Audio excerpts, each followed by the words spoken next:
Hello everyone. Today we are going to start a new chapter. This is the first lecture on the breathing and gas exchange. Breathing and gas exchange, this chapter actually deals with the respiratory system, anatomy and the physiology. मतलब कि हम इसके अंदर structure और functioning की बात करेंगे. This chapter deals with the breathing and gas exchange. मतलब कि इस चैप्टर में हम रेस्पिरेशन वाली बातें नहीं डिस्कस करेंगे. बेसिकली हम इस चैप्टर में डिस्कस करेंगे कि गैस एक्सचेंज कैसे होता है और ब्रीदिंग क्या है. तो पहली बात अगर हम करें कि हमारी बॉडी जो है वो ऑक्सीजन यूज़ करती है मेटाबॉलिक रिएक्शन के लिए, और हमारी बॉडी एनर्जी रिलीज़ करती है ये न्यूट्रिएंट को यूज़ करके, और हमारी बॉडी ATP प्रोड्यूस करती है. At the same time, these reaction release carbon dioxide also. तो because the excess amount of carbon dioxide produced, acidity body में हो सकती है and that can be toxic to the cells. तो excess of carbon dioxide must be eliminated quickly and efficiently. So that's why we are having this healthy system in the body that is called respiratory system. In this chapter, we will focus on the some points that is like homeostasis, कि ये हमारी body का homeostasis maintain करने में कैसे helpful रहता है. तो बेसिकली रेस्पिरेटरी सिस्टम जो है वो होम्योस्टेसिस में कंट्रीब्यूट करता है by providing the exchange of gases, और ये गैसेस है ऑक्सीजन एंड कार्बन डाइऑक्साइड. तो अगर आप मेरे साथ में इसकी एनाटमी जो है, जो हम डिटेल में आगे डिस्कस करने वाले हैं, पहले मैं आपको बेसिक चीज़ें कुछ समझा दूं जिससे कि हम ये चैप्टर स्टार्ट करें और हमें कोई प्रॉब्लम नहीं आए. तो ब्रीदिंग और गैस एक्सचेंज के अंदर सबसे पहली टर्म जो हम फोकस करेंगे, this is called pulmonary ventilation. Basically pulmonary ventilation और कुछ नहीं बेटा, ये ब्रीदिंग ही है. ब्रीदिंग जो है जिसके अंदर दो प्रोसेस होते हैं, one is called inspiration and the second is called expiration. Inspiration का मतलब है जब हम कहते हैं कि एयर जो है वो बॉडी के अंदर एंटर करती है. तो पहली बात जो मैं लिख रही हूँ दैट इज़ इंस्पायरेशन. इंस्पिरेशन का मतलब है बॉडी के अंदर ऑक्सीजन का एंटर करना, और दूसरी टर्म जो मैंने कही दैट इज़ एक्सपिरेशन. एक्सपिरेशन का मतलब होता है बॉडी से कार्बन डाइऑक्साइड का बाहर निकल जाना. This is also known as inhaling and that is also called exhaling. तो पल्मोनरी वेंटिलेशन के पॉइंट्स भी आप देख सकते हैं जिसके अंदर इंस्पिरेशन और एक्सपिरेशन हो. Inspiration move air into the lungs, बाहर से सराउंडिंग से एयर लंग्स के अंदर आएगी. एक्सपिरेशन से ये कार्बन डाइऑक्साइड जो है, जो कि हमारी सेल्स में प्रोड्यूस हुई है, वो बॉडी से बाहर निकल जाएगी. तो आपने जब एयर को अंदर लिया, किस रास्ते से लिया, एवरीथिंग हम डिटेल में करेंगे. अब जब यहाँ से एयर अंदर आई तो आपके लंग्स में गई. अब लंग्स में ही ध्यान देंगे तो ये ब्लड कैपिलरीज़ का नेटवर्क आप मान लीजिए ये लंग्स के अंदर ही था. तो यहाँ पर क्या है, इन लंग्स के अंदर आपने कौन सी गैस ली है, आपने एयर ली है. उस एयर में ऑक्सीजन पर हम मेन फोकस करेंगे, ऑल्दो इस एयर में नाइट्रोजन भी है और भी कई गैसेस हैं लाइक कार्बन डाइऑक्साइड है, आर्गन है, कुछ वाटर मॉलिक्यूल्स हैं और उसके साथ अदर गैसेस भी हैं. लेकिन हम एक बार फोकस सिर्फ ऑक्सीजन पर करेंगे, बाकी बातें मैं आपको आगे बताती रहूँगी. तो ये देखिए ऑक्सीजन जो है वो ब्लड के अंदर चली गई. ये ऑक्सीजन ब्लड के थ्रू हार्ट के अंदर गई, और हार्ट आपको पता है this is just acting like a pumping organ. इस हार्ट ने ऑक्सीजनेटेड ब्लड को आपकी सेल्स को भेजा. तो मान लीजिए यहाँ पर जैसे कि मैंने दिखाया, ये जो कैपिलरीज़ हैं, ये कैपिलरीज़ कहाँ गई, तो आप देख रहे हैं ये आपकी सेल्स हैं. तो जैसे किसी भी एक सेल को हम कहें तो इस सेल को हमने बाहर लिया और इस सेल के पास ऑक्सीजन इसके अंदर गई, और सेल ने ऑक्सीजन को यूज़ करके कार्बन डाइऑक्साइड का प्रोडक्शन किया. इसके बारे में रेस्पिरेशन नाम का चैप्टर जो आपके प्लांट फिजियोलॉजी में आता है उसमें ये आपको बातें काफ़ी क्लियर हो जाएंगी. तो ऑक्सीजन यूज़ यहाँ पर हुआ, और ऑक्सीजन जो है वो न्यूट्रिएंट के साथ, मतलब कि जो ब्लड के साथ न्यूट्रिएंट भी आया है, उस न्यूट्रिएंट को डिसोसिएट ब्रेक डाउन करके ये ऑक्सीजन एक तो ATP का प्रोडक्शन करेगा और साथ ही में कार्बन डाइऑक्साइड जो है वो बाहर निकल जाएगी. तो आप देख रहे हैं ये कैपिलरीज़ का नेटवर्क जो कि सेल्स के पास है. कार्बन डाइऑक्साइड इसके अंदर आई, ये कार्बन डाइऑक्साइड अगेन हार्ट के आपके राइट साइड ने इसको पंप किया, और ये कहाँ चली गई आप देख रहे हैं, ये वापस चली गई लंग के पास, और यहाँ से इसने कार्बन डाइऑक्साइड को बाहर निकाला, और ये कार्बन डाइऑक्साइड लंग्स के अंदर से आपने ट्रैकिया के थ्रू, मतलब कि आपके नॉस्ट्रल्स के थ्रू बाहर exhale कर दिया. So this is pulmonary ventilation, and we can say two parts, one is inspiration and the second is expiration.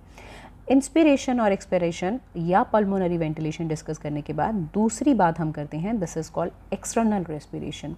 अब देखिए यहाँ पर बेसिकली हम कहेंगे कि रेस्पिरेशन नहीं है ये। रेस्पिरेशन का तो मतलब होता है एनर्जी प्रोडक्शन करना, लेकिन लंग लेवल पर बाहर से गैस एक्सचेंज हुआ दैट इज़ पल्मोनरी वेंटिलेशन, लेकिन लंग्स लेवल पर जब गैस एक्सचेंज हो रहा है it means oxygen is diffusing lungs से ब्लड में, और कार्बन डाइऑक्साइड जो कि ब्लड से कहाँ जा रही है, लंग्स के अंदर। सो यहाँ पर अगर पल्मोनरी लेवल पर जो हो रहा है, लंग्स लेवल पर जो हो रहा है that is called external respiration. Next, अब यहाँ से बॉडी में आपने देखा कि गैसेस का किस तरह से ट्रांसपोर्ट हुआ, ऑक्सीजन का ट्रांसपोर्ट हुआ, हर प्रोसेस आप आगे डिटेल में देखेंगे। और उसके बाद यहाँ पर सेल्स के बीच में मतलब कि टिश्यू लेवल और ब्लड के बीच में जो एक्सचेंज हुआ that is known as internal respiration. यहाँ पर टिश्यू सेल्स जो हैं वो ऑक्सीजन को यूज़ करेंगी, प्रोड्यूस करेंगी carbon dioxide during cellular respiration. ये सेल्यूलर रेस्पिरेशन जो कि सेल के अंदर होता है, अगर यहाँ पर आपको मैं एक सेल दिखाऊं तो देखिए ये एक सेल है, सेल के पास जब ऑक्सीजन आई, ये ऑक्सीजन जो है इसके आने से पहले हमने कहा चलिए मान लेते हैं यहाँ पर ग्लूकोज मॉलिक्यूल है, ये ग्लूकोज सेल के साइटोप्लाज्म में पायरुविक एसिड में डिकम्पोज होंगे। This process is called glycolysis. Glycolysis, lysis का मतलब होता है स्प्लिटिंग, ग्लाइको मतलब कि जो ग्लूकोज आए हैं उन ग्लूकोज की स्प्लिटिंग हुई, पायरुविक एसिड बना, और pyruvic acid will move into the mitochondria if this is aerobic respiration, और यहाँ पर इसके अंदर एटीपी का प्रोडक्शन होगा। तो ये सारी बातें खैर हम इस चैप्टर में डिटेल में नहीं करेंगे, हम यहाँ पर क्योंकि चैप्टर का नाम ही है ब्रीदिंग एंड गैस एक्सचेंज, तो यहाँ पर हम रेस्पिरेटरी सिस्टम की एनाटॉमी और कैसे वो फंक्शन करता है वो सारी चीज़ें डिटेल में करेंगे। तो इसके बाद नेक्स्ट पार्ट पर हम आते हैं तो हम देखेंगे this is our respiratory system. This respiratory system, यहाँ से देखिए ये नेज़ल कैविटी है, नेज़ल कैविटी से एयर जो है नॉस्ट्रिल्स के थ्रू अंदर एंटर करेगी, और यहाँ से होती हुई ये देखिए ये this is the passage which is called pharynx. Pharynx के बाद यहाँ पर है लैरिंग्स, और यहाँ पर ट्रैकिया के through it will move into the lungs. ये तो सिर्फ मैंने एक इनिशियल डायग्राम आपके सामने बनाया है। एवरी पार्ट मतलब even your nasal cavity, nostril, the pharynx area which is actually divided into 3 sections, everything is having detail। आगे आपको हर चीज़ की डिटेल मिलेगी, so please be with me and listen to me very carefully। ये जो trachea है बचा, ये जो ट्रैकिया वाला पार्ट है ये आगे जाकर लंग्स में एंटर करेगा। तो अब इस डायग्राम को ही आगे हम डिटेल में देखते हैं, let's see. But before going deep into the diagram, let's discuss some respiratory parts। Respiratory system इसके अंदर क्या है तो आप बताएंगे, it consists of nose, फिर उसके बाद है नोज़ के बाद फेरिंग्स जो कि आप अपना थ्रॉट भी कह सकते हैं। उसके बाद यहाँ पर प्रेजेंट होता है लैरिंग्स जिसे हम वॉइस बॉक्स कहते हैं, दैट इज़ कॉल्ड ट्रैकिया जिसे आप विंड पाइप कहते हैं।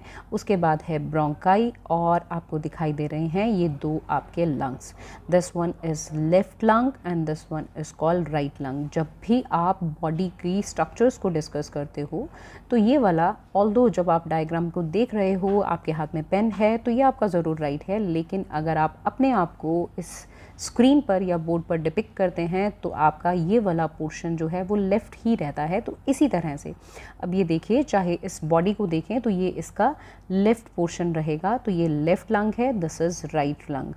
लेफ़्ट और राइट लंग के बीच का ये जो प्लेस है यहाँ पर होता है हमारा heart located, this place is called mediastinum, जो आगे लेबलिंग में आपको मिल जाएगा। अब ध्यान दीजिएगा, तो ये जो है स्ट्रक्चरली अगर हम देखें तो रेस्पिरेटरी सिस्टम के अंदर अगर आप देखें तो इसे हम थोड़ा सा क्लासिफाई करते हैं। हम कहते हैं कि अगर हम स्ट्रक्चरली देखें तो स्ट्रक्चरली रेस्पिरेटरी सिस्टम जो है उसके अंदर दो पार्ट्स हैं, one is called upper respiratory system and the second one is called lower respiratory system। upper and lower, upper respiratory system जो है उसके अंदर आता है इट्स ये आपका जो है दिस इज़ नोज़ मतलब कि नेज़ल कैविटी, ये अपर रेस्पिरेटरी सिस्टम का पार्ट है। नेज़ल कैविटी मतलब कि आपके नॉस्ट्रल्स भी इसी में आते हैं, स्टार्टिंग से देखें तो पहले नॉस्ट्रल्स, फिर नेज़ल कैविटी, नेज़ल कैविटी के बाद ये फेरिंक्स, ओरल कैविटी तो माउथ का पार्ट है, दिस इज़ कॉल्ड फेरिंक्स, और यहाँ तक इससे एसोसिएटेड ये जो बीच में आने वाली स्ट्रक्चर्स हैं ये सब। और अगर हम कहें लोअर, तो लोअर जो है ये आप मान लीजिए कि ये स्टार्ट हो रहा है लैरिंक्स से, which is the voice producing organ. तो लैरिंक्स के बाद आने वाला ये ट्रैकिया जो है, उसके बाद ब्रोंकाई के अंदर आते हैं ब्रोंक्यूल्स, और ये पूरा वैसे देखा जाए तो ये लंग्स जो हैं ये पार्ट लैरिंक्स से आगे का जो लैरिंक्स ऑनवर्ड्स जो स्ट्रक्चर है वो सारे हमारे लोअर रेस्पिरेटरी सिस्टम का पार्ट है। ये तो बात हुआ जो हमने कहा स्ट्रक्चरली अगर डिवाइड किया, लेकिन अगर हम फंक्शनली देखें तो फंक्शनली रेस्पिरेटरी सिस्टम जो है that also consist of 2 parts. तो फंक्शनली अगर हम देखें तो पहला पार्ट कहलाता है that is called conducting part, this one is called conducting zone या कंडक्टिंग पार्ट। तो अगर हम कंडक्टिंग जोन की बात करते हैं तो conducting zone actually this consist of series of interconnecting cavities and tubes, ठीक है, outside and inside the lungs, जिसमें कि आ जाते हैं nose, nasal cavity, please write them, nose, जैसे कि हम कहें nose, nasal cavity, nose, nasal cavity, इसके बाद आ जाएगा फेरिंक्स, फेरिंक्स के बाद आ जाएगा जिसमें लैरिंक्स, लैरिंक्स के बाद आ जाएगा ट्रैकिया, ट्रैकिया के बाद इसके अंदर आएगा ब्रोंकाई, ब्रोंकाई के बाद आएगा ब्रोंक्यूल्स, ब्रोंक्यूल्स के बाद टर्मिनल ब्रोंक्यूल्स, जिसकी स्ट्रक्चर जिनके बारे में हम आगे डिटेल में देखेंगे, टर्मिनल ब्रोंक्यूल्स। और ये जो हैं कंडक्टिंग जोन में ये जो मैंने सारे पार्ट लिखे हैं, nose, nasal cavity, pharynx, larynx, trachea, bronchi, bronchioles, terminal bronchioles, their function is actually filtration of air. ये एयर को वार्म मतलब हमारी बॉडी के टेम्परेचर के अकॉर्डिंग कर देते हैं, एयर को मॉइस्ट कर देते हैं और इसे कंडक्ट करते हैं, मतलब कि लेकर जाते हैं लंग्स तक। So this is called conducting zone. अब कंडक्टिंग जोन के बाद जो दूसरा पार्ट आता है that is called respiratory zone. अब कंडक्टिंग जोन तो कंडक्ट करता है, so what is respiratory zone? This is based on the functional. तो रेस्पिरेटरी जोन जो है उसके अंदर भी कुछ ट्यूब्स हैं, टिश्यूज़ हैं जो कि लंग्स के अंदर है, जहाँ पर एक्चुअली गैस एक्सचेंज होता है, जहाँ पर गैस एक्सचेंज होता है, तो वो जो है that is called respiratory zone. Respiratory zone में गैस एक्सचेंज होता है, इनके अंदर आएंगी respiratory bronchioles, alveolar sac, alveoli, please write them, respiratory bronchioles, alveolar ducts, alveolar sac and alveoli. अब इनके बीच में गैस एक्सचेंज होगा। तो ये जो 2 जोन है this is based on the function. ये वाले जो हमने किए हैं ये फंक्शन के बेस पर, स्ट्रक्चर के बेस पर आपने देखा तो upper and lower respiratory zone, लेकिन अगर फंक्शन के बेस पर हम देखें so there are 2 types, conducting zone and respiratory zone. Respiratory zone में गैस एक्सचेंज होगा तो कंडक्टिंग जोन जो है वो एयर को मॉइस्ट करेगी, फिल्टर करेगी एंड उसमें वार्मथ मतलब कि उसमें थोड़ा सा बॉडी के टेम्परेचर के अकॉर्डिंग करेगी। तो बेसिकली अब यहाँ पर हम एक एक पार्ट को डिटेल में लेने वाले हैं। तो अब अगर आप देख रहे हैं तो ये आपने देखा तो दिस इज़ एक्सटर्नल पार्ट, ये देखिए this is nasal cavity. Nose जो है ये आगे का वाला हिस्सा जो है ये कहलाता है नोज़। ये एक स्पेशलाइज्ड ऑर्गन है जिससे कि रेस्पिरेटरी ऑर्गन की या जिसे हम कहें रेस्पिरेटरी सिस्टम की शुरुआत होती है। एक्सटर्नल नोज़ जो कि हमें बाहर से दिखाई देता है, विजिबल पार्ट है, फेस पर दिखाई देता है, इसके अंदर ये जो बेसिकली बोन और कार्टिलेज की स्ट्रक्चर्स का बना है। यहाँ पर इस एरिया में बोन है जिसके बारे में हम बात कर चुके हैं स्केलेटल सिस्टम में।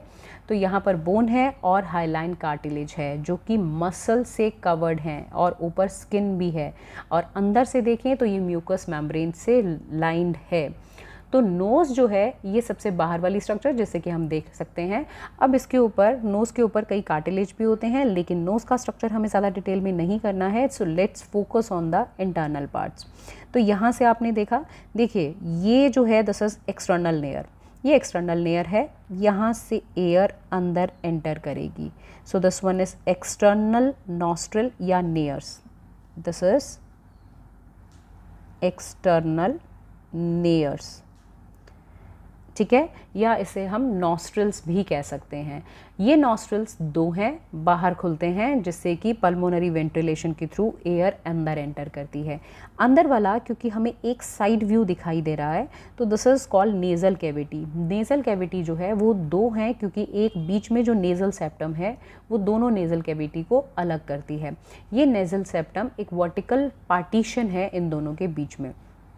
अब देखिए एक्सटर्नली तो ये एक्सटर्नल नोज में है, लेकिन इंटरनली जो है अगर आप यहाँ पर देखें तो यहाँ पर है इंटरनल नेयर्स। ये देखिए ये वाला जो पार्ट है ये नेज़ल इंटरनल या पोस्टीरियर नेज़ल एपर्चर जिसे कहा है, बेसिकली ये एक्सटर्नल नेयर्स है, तो ये इंटरनल नेयर्स है। और इनके बीच में ये जो आपको दिखाई दे रहे हैं दीज आर नोन एज कॉन्के। कॉन्के ये जो है बेसिकली ये बोनी रिजेस हैं। ध्यान से देखिएगा इस स्ट्रक्चर को। एक्सटर्नल लेयर्स जो है जैसे कि मैंने बताया ये आपको बाहर की ओपनिंग है। अब यहाँ से एयर जो है ये आप देख रहे हैं, ये एयर यहाँ से अंदर एंटर कर रही है। जब एयर अंदर एंटर करेगी तो ये वाला जो रीजन है, this region is called as, this part is called as vestibule.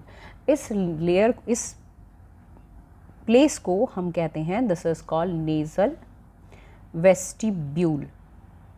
ये वो एरिया है आपके नॉस्ट्रिल्स के अंदर की तरफ जो कि कार्टिलेज से सराउंड है, और एक्चुअली ये वो एरिया है जिसके अंदर छोटे छोटे हेयर्स प्रेजेंट है। It is also lined by the skin जिसके ऊपर हेयर्स हैं जो कि डस्ट पार्टिकल्स, यहाँ पर अगर हम कहें तो यहाँ पर जो डस्ट पार्टिकल्स हैं वो यहीं पर ट्रैप हो जाते हैं क्योंकि ये यहाँ पर थोड़ा सा मॉइस्ट स्किन है। अब नेज़ल वेस्टिब्यूल से अगर अंदर की तरफ चलें तो आपको one, this is one, this is second and this one is third. ये तीन आपको जो बोनी रिजेस दिखाई दे रही हैं ये शेल्फ की तरह जो प्रोजेक्शंस दिखाई दे रहे हैं। ऊपर वाले पार्ट को हम कहते हैं दिस वन इज सुपीरियर, बीच वाला जो है बेटा this one is called middle, and the lower one is called inferior। और ये जो तीनों हमने जो लिखे हैं these are called basically nasal conchae। और ये जो nasal conchae हैं ये एक प्रोजेक्शन है, और ये जो है लेटरल वॉल, ये नेज़ल सेप्टम जो है ना बेसिकली जो दो नेज़ल कैविटीज़ को सेपरेट कर रहा है। देखिए आप ये इस तरह से जो हम सेक्शन ले रहे हैं तो ये उसकी लेटरल वॉल से नेज़ल कैविटी के अंदर एक्सटेंड हुए हैं। तो ये जो कॉन्के हैं ये बीच में आ रहे हैं, नेज़ल मतलब कि हर नेज़ल सेप्टम के इस साइड में दोनों तरफ निकले हुए हैं, और हर नेज़ल कैविटी को मतलब एक ग्रूव्स में, सीरीज लाइक ग्रूव्स में डिवाइड कर रहे हैं। तो अब जैसे देखिए जो रास्ता बन रहा है इन्हें हम कहते हैं मेटस, MEATUSE। मेटसेस जो हैं ये आपको जो दिखाई दे रही हैं ये वाला जो, अगर ये देखिए मैं जैसे मार्क कर रही हूँ, ये वाला एक, this one is superior, this one is middle, ये ट्यूब लाइक स्ट्रक्चर्स जो बीच में रास्ता दिखाई दे रहा है, and this one is lower. तो ये हो गया सुपीरियर, मिडल और इन्फीरियर। जिन्हें मैंने लाइन किया है ये कहलाती हैं मेटस। ये तीन मेटस जो हैं म्यूकरस मेम्ब्रेन इन्हें लाइन करती है, और ये शेल्फ जो है वो तीन इस तरह के रास्ते बनाती है। ये जो कॉन्के और मेटस का जो अरेंजमेंट है इनका काम क्या है, तो हम कहेंगे ये नेज़ल कैविटी में सरफेस एरिया इंक्रीज कर देते हैं इंटरनल नोज़ का, और साथ ही में डिहाइड्रेशन से बचाते हैं। एंड एक्चुअली प्रिवेंट डिहाइड्रेशन किससे, तो आप कहेंगे by trapping water droplets during exhalation. अगर एक्सहेलेशन एयर के साथ जो वाटर ड्रॉपलेट्स बाहर आ रहे हैं तो ये उसको भी बचाते हैं। इनहेल्ड एयर जो है वो इन सर्कल्स में, मतलब कि इन नेज़ल कॉन्के के मेटस में इस तरह से देख रहे हैं, जिस तरह से मेरा पॉइंटर घूम रहा है ये इसके अंदर सर्कुलेट करती है और इससे कि क्या है कि इनके अंदर जो ब्लड कैपिलरीज है ना उनके साथ एयर टच में आ जाती है, तो एयर में थोड़ा सा वार्मथ में मिक्स हो जाती है। और यहाँ पर गोबलेट सेल्स भी हैं। गोबलेट सेल क्या है, बिल्कुल आपको सही याद है कि ये सेल्स जो है वो म्यूकस सिक्रीट करती हैं, जो कि इसे मॉइस्ट करता है एयर को और डस्ट पार्टिकल्स को ट्रैप करता है। तो बहुत से बच्चों के लिए बेसिकली ये कॉन्के जो हैं ये एक मिस्ट्री से रहते हैं, तो मेरे ख्याल से अब आपके लिए नहीं रहेंगे। तो देखिए, आप देख रहे हैं ना, रास्ता सा यहाँ बना हुआ है, एयर इनके बीच में सर्कुलेट होगी, यहाँ से डस्ट ट्रैप हो जाएगी और एयर मॉइस्ट हो जाएगी, और यहाँ से हम कहेंगे एयर थोड़ा सा क्लीन भी हो जाएगी। तो इसके अलावा ये आपको जो बीच बीच में ये जो दिखाई दे रहे हैं, these are called paranasal sinus. Air इनके अंदर भी घूमती है। These are also lined by mucous membrane and any kind of inflammation in them, this is called sinusitis problem. तो ये देखिए, यहाँ पर एयर मिक्स हो जाएगी, एयर के अंदर वार्मथ, और यहाँ से एयर अंदर की तरफ मूव करेगी। यहाँ पर गोबलेट सेल्स के साथ साथ हम आगे बात करेंगे कि यहाँ पर पेरानेजल साइनस और ये भी सारी चीज़ें जो मैंने बात की हैं, सीलिया भी प्रेजेंट हैं, डस्ट पार्टिकल्स को ट्रैप करेंगी, और ये रेस्पिरेटरी ट्रैक से कुछ भी अगर डस्ट या कोई भी एक्स्ट्रा पार्टिकल अंदर आए हैं तो उसे एक्सेल करने का काम भी करेंगी। यहीं पर ऑल्फैक्टरी रिसेप्टर सेल्स भी होती हैं जो सेंस ऑफ स्मेल के लिए हैं, और जो ऊपर की लाइनिंग है यहाँ से ऑल्फैक्टरी एपिथेलियम भी है, जिसकी बात हम न्यूरल चैप्टर में करते हैं। चलिए तो आगे की तरफ चलें। So this is called internal nares. Internal airs जो है, इंटरनल नेयर्स से मतलब आगे की तरफ ये पैसेज जो जा रहा है, this area please see carefully, this area, यहाँ पर अगर आप देंगे ऊपर की तरफ, ये एरिया क्योंकि नेज़ल कैविटी से कनेक्टेड फेरिंग्स का एरिया है, so that's why this is called nasopharynx. ये वाला एरिया जो आपको ब्लू कलर में दिखाई दे रहा है, this is called oropharynx because it is connected with the oral cavity. ये देखिए, यहाँ से ओरल कैविटी, ये ओरल कैविटी है, ये नीचे आपको टंग दिखाई दे रहा है। तो ये जो है area, this is called oropharynx, और ओरोफेरिंग्स में यहाँ पर हमें टॉन्सिल्स भी दिखाई दे रहे हैं, और फॉसस ओपनिंग जो हम डाइजेशन में बात करेंगे। नीचे वाला area because it is connected with the larynx, so this is called laryngopharynx. यहाँ पर हम लैरिंग्स की स्ट्रक्चर आगे डिटेल में करने वाले हैं, vestibular fold, epiglottis, every type of cartilage, vocal folds and the cartilage जो हम आगे वाले पार्ट में डिस्कस करेंगे। अब एयर जो है वो इस वाले पार्ट में जाएगी, क्योंकि आगे की तरफ हमेशा ये हमारा पार्ट विंड पाइप का है या ट्रैकिया है, लेकिन पीछे वाला जो पार्ट है, दिस इज कॉल्ड ईसोफेगस, जो कि फूड का रास्ता है। तो आज के लेक्चर में बच्चों हमने कंप्लीट किया है पूरा नेज़ल कैविटी का पैसेज। अगर आपको कोई क्वेरी हो तो प्लीज़ नीचे कमेंट बॉक्स में मेंशन करें। I try to answer all the questions asked by you people. And one more thing, ये जो डायग्राम जो मैं यूज़ कर रही हूँ, this is just to give you clear cut explanation. If you want me to draw the diagram for you, या किसी तरह के डायग्राम आप चाहते हैं कि मैं आपको बनाकर दिखाऊं जिससे कि आप खुद उसको ड्रॉ कर सकें, तो आप प्लीज़ कमेंट बॉक्स में मेंशन करें, जिससे कि मैं वो डायग्राम्स आपको प्रोवाइड कर सकूं और मैं आपके साथ यहाँ पर ड्रॉ कर सकूं। Thank you.